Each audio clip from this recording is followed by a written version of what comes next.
Salam damai dan sejahtera untuk Bapak, Ibu, dan Saudara dimanapun berada. Kiranya Tuhan Yesus menolong, memimpin, dan menyertai kita dalam beraktivitas sepanjang hari ini. Kita akan melanjutkan program membaca Alkitab setiap hari. Kita akan membaca kitab Kejadian pasal yang ke-6, ayat 1 sampai dengan ayat yang ke-8.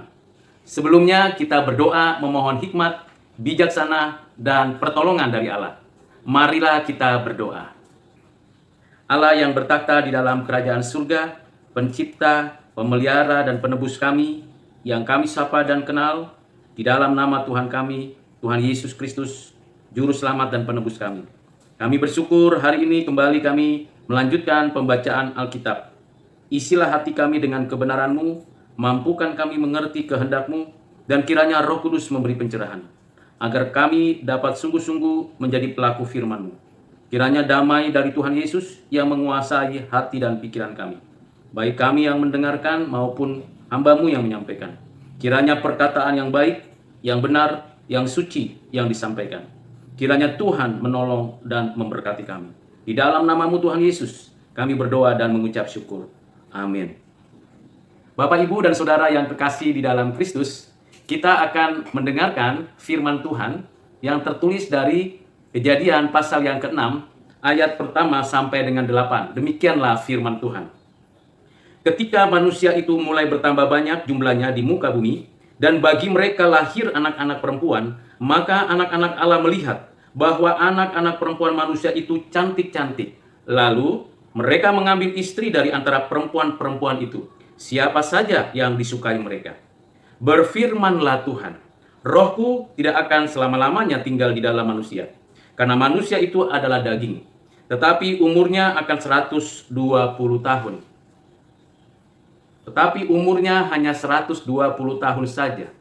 Pada waktu itu orang-orang raksasa ada di bumi, dan juga pada waktu sesudahnya, ketika anak-anak Allah menghampiri anak-anak perempuan manusia, dan perempuan-perempuan itu melahirkan anak bagi mereka, itulah orang-orang yang gagah perkasa di zaman purbakala, orang-orang kenamaan. Ketika dilihat Tuhan bahwa kejahatan manusia besar di bumi, dan bahwa segala kecenderungan hatinya selalu membuahkan kejahatan semata-mata, maka menyesallah Tuhan bahwa Ia telah menjadikan manusia di bumi, dan hal itu memilukan hatinya. Berfirmanlah Tuhan, Aku akan menghapuskan manusia yang telah kuciptakan itu dari muka bumi, baik manusia maupun hewan dan binatang melata, dan burung-burung di udara, sebab aku menyesal bahwa aku telah menjadikan mereka. Tetapi Nuh mendapat kasih karunia di mata Tuhan.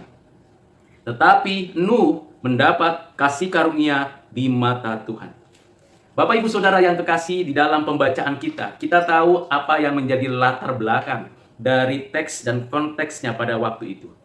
Tentulah manusia sudah bertambah banyak melalui pernikahan, laki-laki dan perempuan. Dan di pasal 5 saya sudah jelaskan pada episode sebelumnya bahwa ada nama-nama penting yang menggambarkan sistem kekerabatan patrilineal, yang dimana dituliskan di sana nama-nama laki-laki yang menjadi pemimpin dari satu generasi ke generasi berikutnya. Bukan hanya pada keturunan Set, tetapi juga pada keturunan Kain.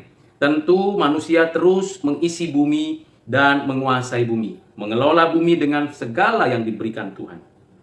Pada saat itu ada hal yang dinyatakan bahwa manusia ternyata makin hari makin bertambah jahat.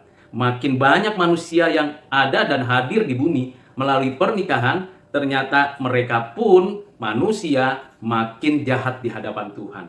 Di antara sesama manusia, dengan hubungannya dengan alam, bahkan yang paling penting berkaitan dengan Allah.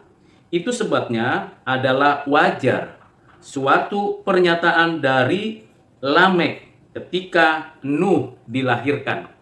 Saya akan membaca ulang Kejadian pasal 5 ayat 29. Dan memberi nama Nuh kepadanya, laki-laki yang dilahirkan dalam keluarga Lamek, yang mana Lamek pada usia 182 tahun. Apa katanya? Kata Lamek, anak ini, Nuh, akan memberi kepada kita penghiburan dalam pekerjaan kita yang penuh susah payah di tanah yang telah terkutuk oleh Tuhan. Kondisi manusia, makin banyak manusia, makin susah payah memenuhi nafkah hidup. Dan Lamek memiliki sebuah pengharapan bahwa anaknya akan hadir membawa penghiburan di tengah-tengah kesusahan zaman itu. Ini memberikan kepada kita selalu ada sikap yang positif, sikap yang konstruktif, bahwa setiap generasi sekalipun ada orang-orang yang jahat, sekalipun ada berbagai kesusahan, selalu punya pengharapan bahwa keturunan kita atau zaman itu akan melahirkan orang-orang yang memberikan penghiburan. Ini mesti ditanam di hati kita agar kita betul-betul meyakini bahwa hidup ini masih ada pengharapan. Tidak berhenti dengan kondisi yang sedang terjadi, tapi berharap akan sesuatu yang terbaik yang diberikan oleh Tuhan Allah. Dan kita membaca bahwa Nuh pada waktu umurnya 500 tahun, ia memperanakan 3 anak, Sem, Ham, Yafet.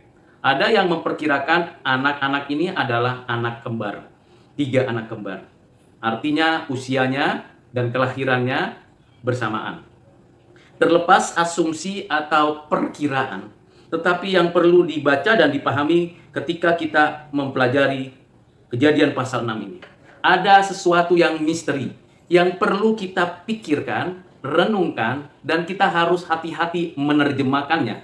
Baik dalam konteks saat itu, maupun ketika kita membacanya dalam konteks kekinian. Ketika manusia itu mulai bertambah banyak jumlahnya di muka bumi, dan bagi mereka lahir anak-anak perempuan. Suatu proposisi kalimat yang dimulai dengan bertambah banyaknya manusia, dan lahir anak-anak perempuan. Di dalam pasal 5, lebih diutamakan lahirnya laki-laki. Dan dijelaskan nama penting dari setiap generasi, yaitu nama laki-laki. Tetapi khusus pasal 6 memberikan kepada kita keseimbangan pengertian bahwa bagi mereka lahir anak-anak perempuan memberikan kepada kita bahwa manusia tidak hanya laki-laki tetapi juga perempuan. Namun apa yang terjadi, makin banyak anak perempuan dan makin bertambahnya manusia, ini memberikan indikasi bahwa perempuan memang penting peranannya untuk mempertambah jumlah manusia di atas bumi. Apa yang kita perhatikan di ayat 2? Maka anak-anak Allah melihat bahwa anak-anak perempuan manusia itu cantik-cantik, lalu mereka mengambil istri dari antara perempuan-perempuan itu siapa saja yang disukai mereka. Nah, di dalam konteks ini, khususnya di dalam ayat ini, ada argumentasi, ada pendapat yang muncul dari pembacaan ini.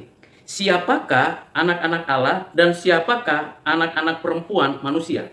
Yang pasti anak-anak perempuan manusia cantik-cantik. Ini pastinya adalah jenis kelaminnya perempuan. Cantik dan tentunya menjadi sesuatu gambaran bahwa ini adalah perempuan. Anak-anak perempuan yang dilahirkan oleh manusia. Lalu ada istilah anak-anak Allah. Siapakah anak-anak Allah ini? Siapakah anak-anak Allah ini?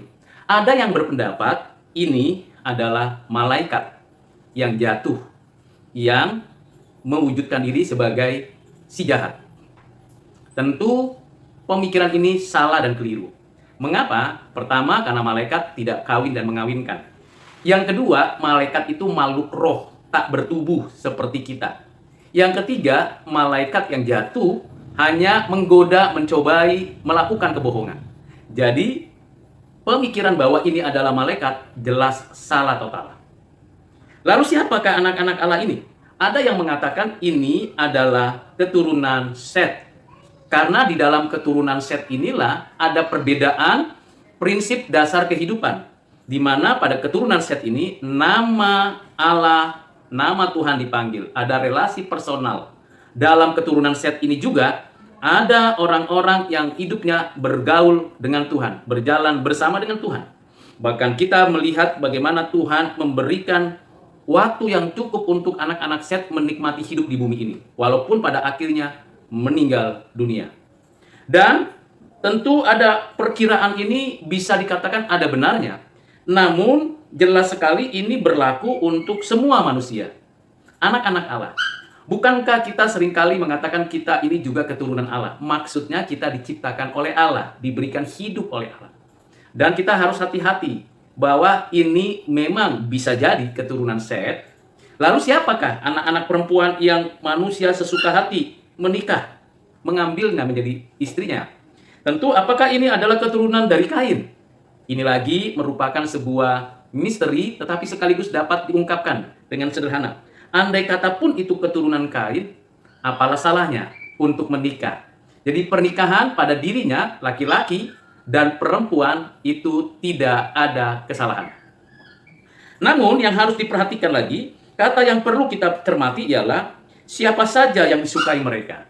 Nah ini menggambarkan suatu nafsu birahi, nafsu keinginan daging, keinginan mata yang disukai mereka. Siapa saja mereka akan nikahkan.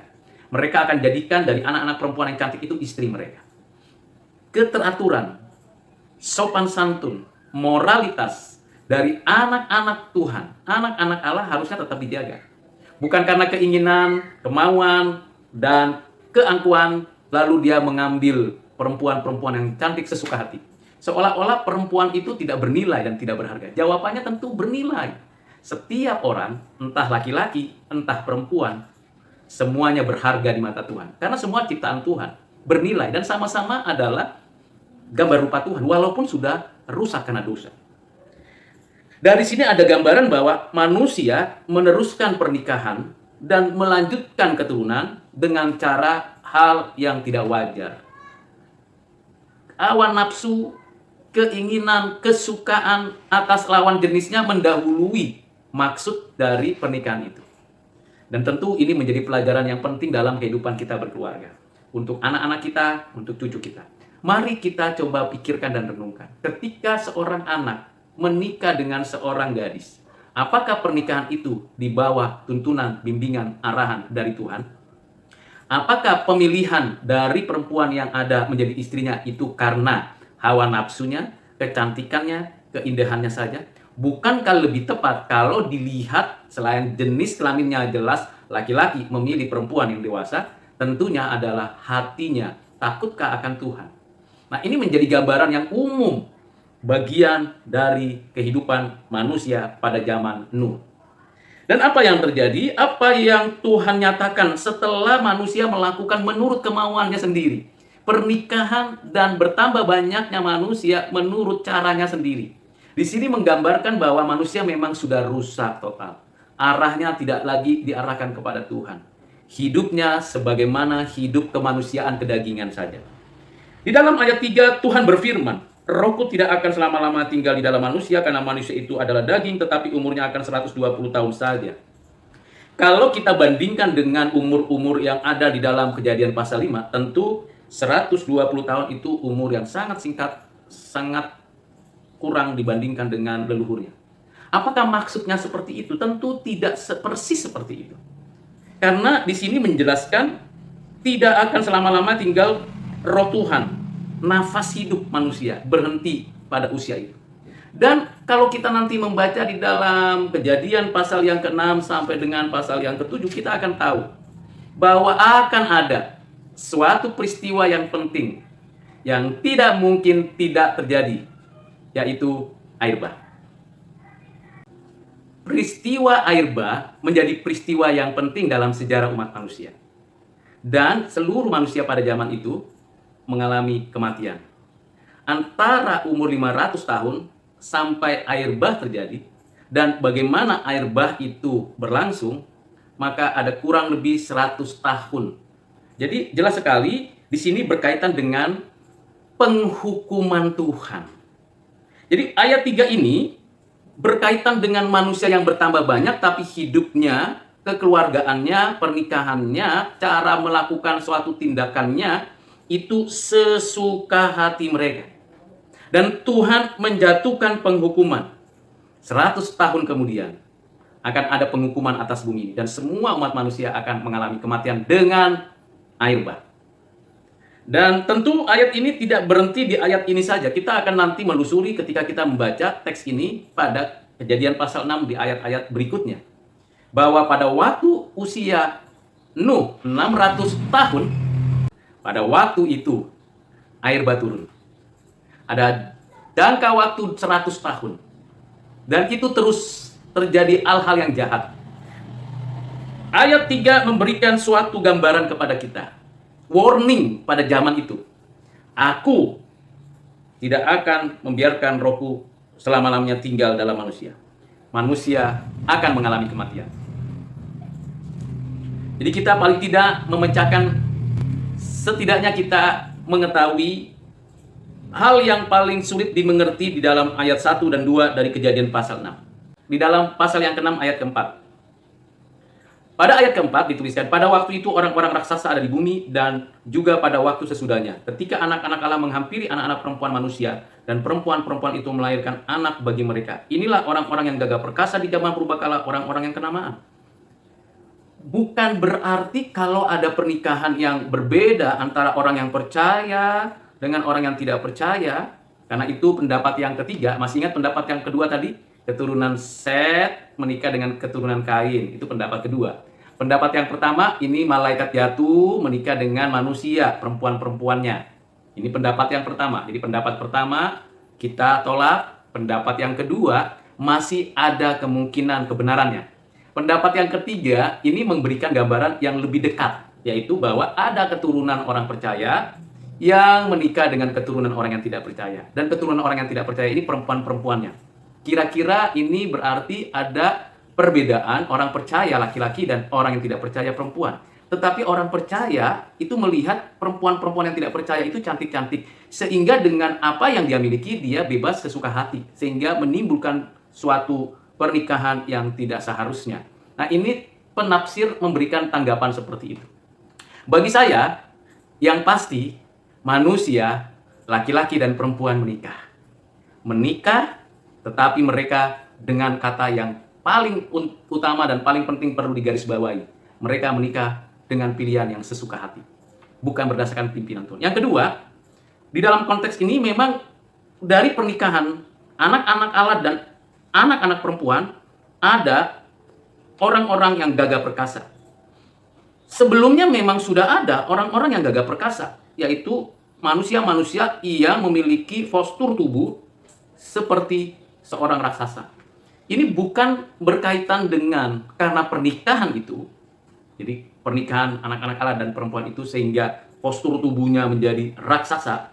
Tetapi jelas dikatakan pada waktu itu orang-orang raksasa ada di bumi. Dan pada waktu itu dan sesudahnya anak-anak Allah menghampiri anak-anak perempuan manusia. Jadi ada dua bagian. Ada orang-orang yang postur tubuhnya raksasa. Dan ada orang-orang yang dilahirkan dari pernikahan anak-anak Allah dan perempuan yang disebut orang-orang yang gagah perkasa, yang kenamaan. Jadi dilihat dua hal konteks dalam teks ini berbeda. Satu, orang-orang raksasa banyak dan mungkin saja ada di antara keturunan Set dan mungkin ada di antara keturunan Kain, atau mereka sudah saling kenal dan menikah menjadi satu keluarga. Yang pasti ini adalah orang-orang yang hidup di zaman Nuh. Yang mana Tuhan mengatakan aku akan menghukum mereka. Bagaimana kita meyakinkan itu? Di dalam ayat 5. Ketika dilihat Tuhan. Ini perspektif Tuhan. Yang tadi bisa jadi perspektif kita mengamati teks. Kejadian pasal 6 ayat 1, ayat 2, ayat 3, dan ayat 4. Dan saya sudah ungkapkan perspektif itu. Dan tentu di ayat 3 kita mendengar firman Tuhan, aku akan memberhentikan umur manusia 120 tahun saja. Atau dengan kata lain, aku akan mengadakan suatu penghukuman 120 tahun kemudian. Nah, ini hal yang perlu kita lihat. Tetapi di ayat 5 ini perspektif Tuhan, cara Tuhan melihat manusia yang zaman itu. Entah dia orang-orang raksasa, entah dia orang-orang perkasa, entah dia pernikahan anak-anak Allah dan perempuan-perempuan yang cantik dari keturunan yang bukan orang percaya. Yang pasti di ayat 5. Ketika dilihat Tuhan bahwa kejahatan manusia besar di bumi dan bahwa segala kecenderungan hatinya selalu membuahkan kejahatan semata-mata. Jadi bisa diperhatikan Bapak Ibu Saudara, seluruh bumi manusia kecenderungan hatinya selalu membuahkan kejahatan. Ini bukan lagi berbicara tentang pernikahan anak-anak Allah dan anak-anak perempuan. Ini bukan hanya berbicara lagi tentang raksasa atau orang-orang yang perkasa, tapi ini berbicara tentang apa yang sesungguhnya dilakukan manusia, yaitu berbuat jahat kepada Tuhan. Kecenderungan hatinya membuahkan kejahatan semata-mata. Ini perspektif Tuhan. Jadi Bapak Ibu Saudara yang kasih dalam Kristus, kita tidak perlu memperdebatkan, meributkan, atau mencari permasalahan yang lain dari teks-teks ayat sebelumnya. Bisa tadi saya sudah ungkapkan berbagai pandangan, berbagai pendapat dari Kejadian pasal 6 ayat 1, 2, dan ayat 4. Tetapi cara pandang Tuhan berbeda.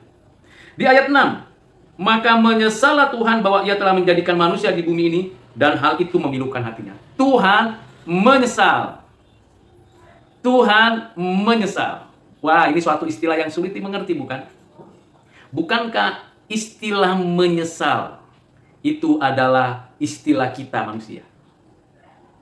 Kita menyesal karena ada yang kita sudah harapkan, sudah rencanakan, sudah buat suatu komitmen.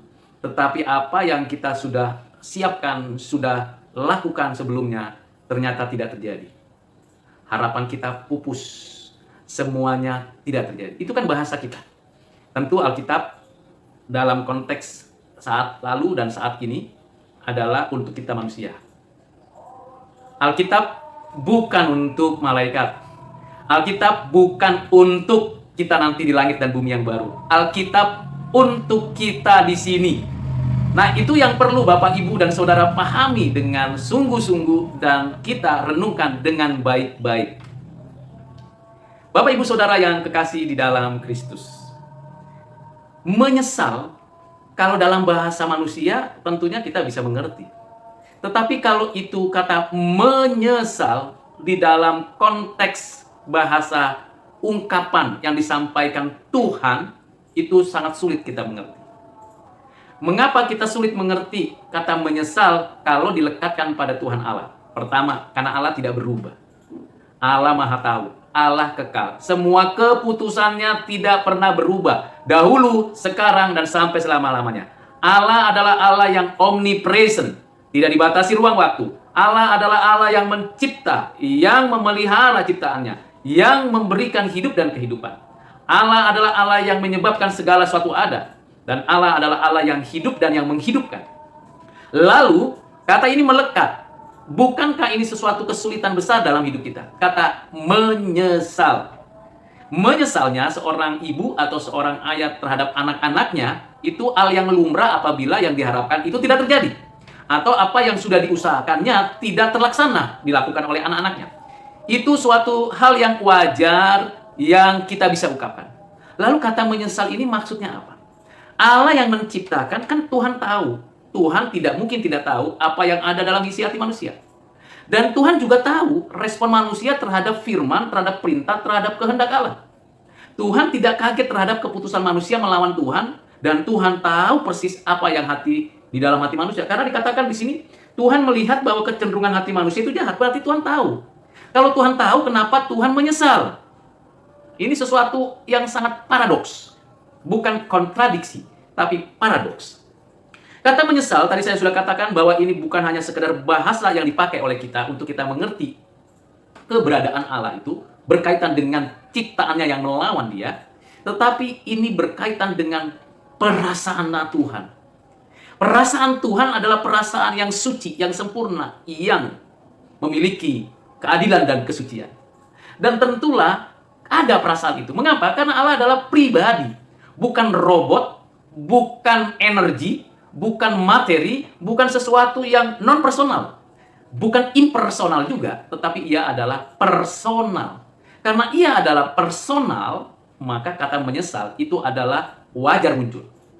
Tetapi apa yang disesali Tuhan?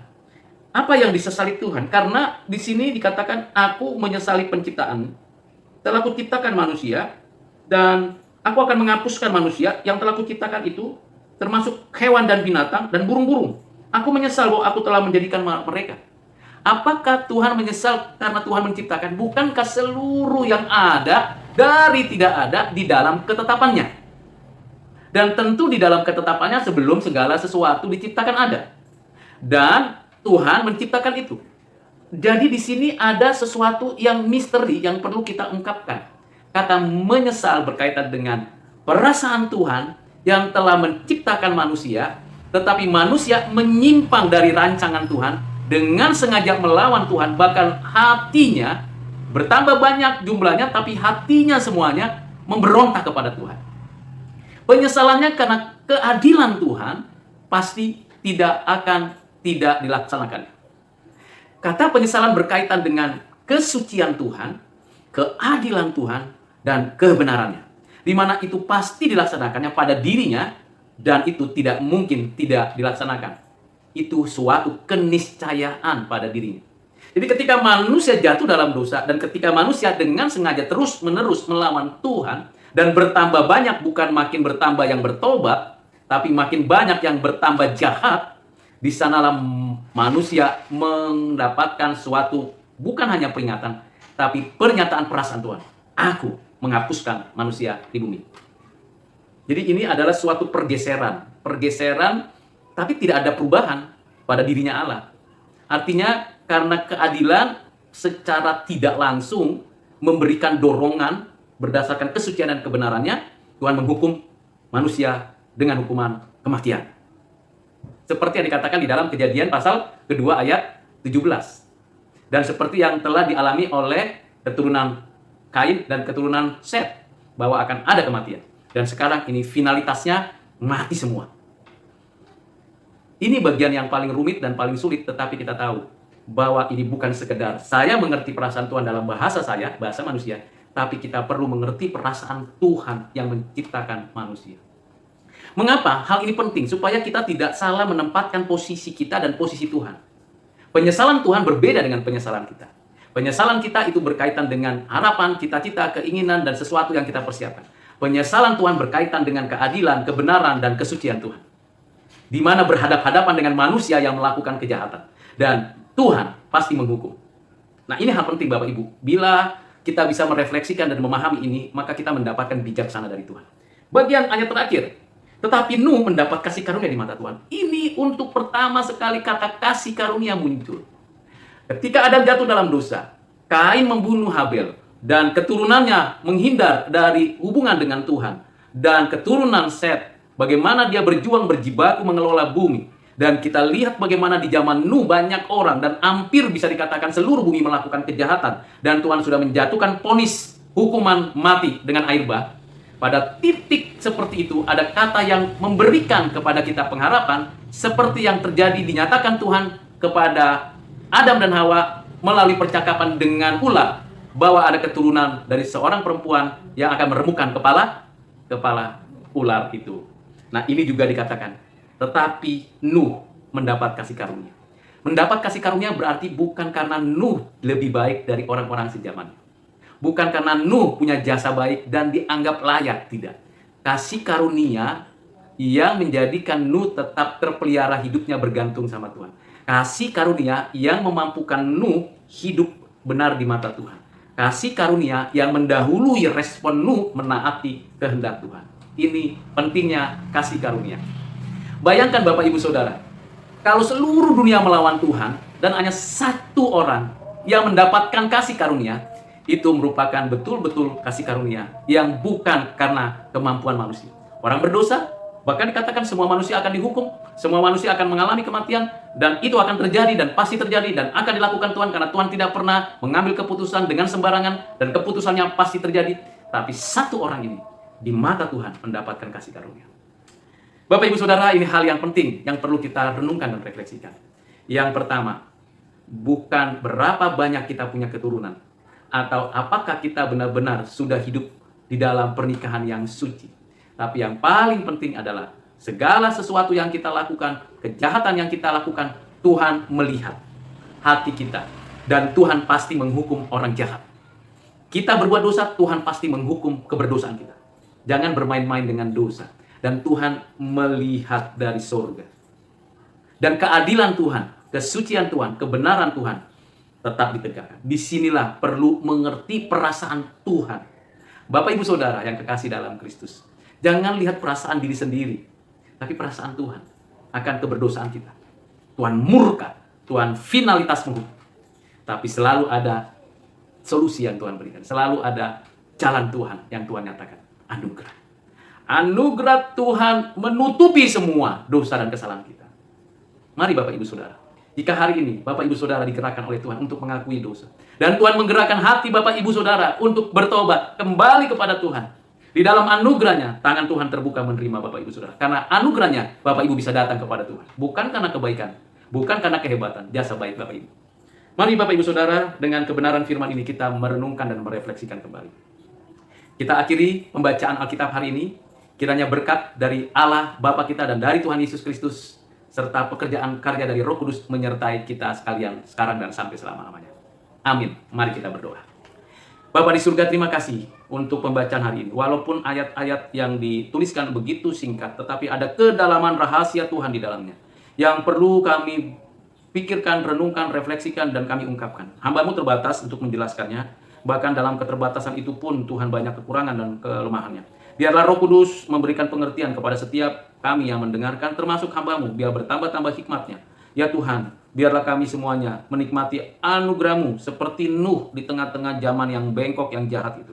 Mohon belas kasihan-Mu Tuhan. Mampukan kami datang kepadamu karena Engkau beranugerah kepada kami. Dan berdasarkan anugerah-Mu itu Tuhan, kami boleh menikmati hidup yang diperbaharui. Jangan biarkan kami masuk ke dalam penghukuman karena kejahatan kami. Ya Bapa, ampunilah segala dosa kesalahan kami. Lepaskanlah kami dari hukuman-Mu ya Tuhan. Karena anak-Mu Tuhan Yesus Kristus yang telah mati bagi kami. Terima kasih Bapa. Inilah doa dan permohonan kami. Dengarkanlah doa kami ya Bapa. Yang kami sampaikan hanya di dalam nama-Mu Tuhan Yesus Kristus. Amin. Bapak Ibu Saudara, kita akan melanjutkan pembacaan kita pada kitab Kejadian pasal 6 dan selanjutnya. Nantikan, doakan, dan terus kita gumulkan. Terima kasih, Tuhan Yesus memberkati kita sekalian. Amin.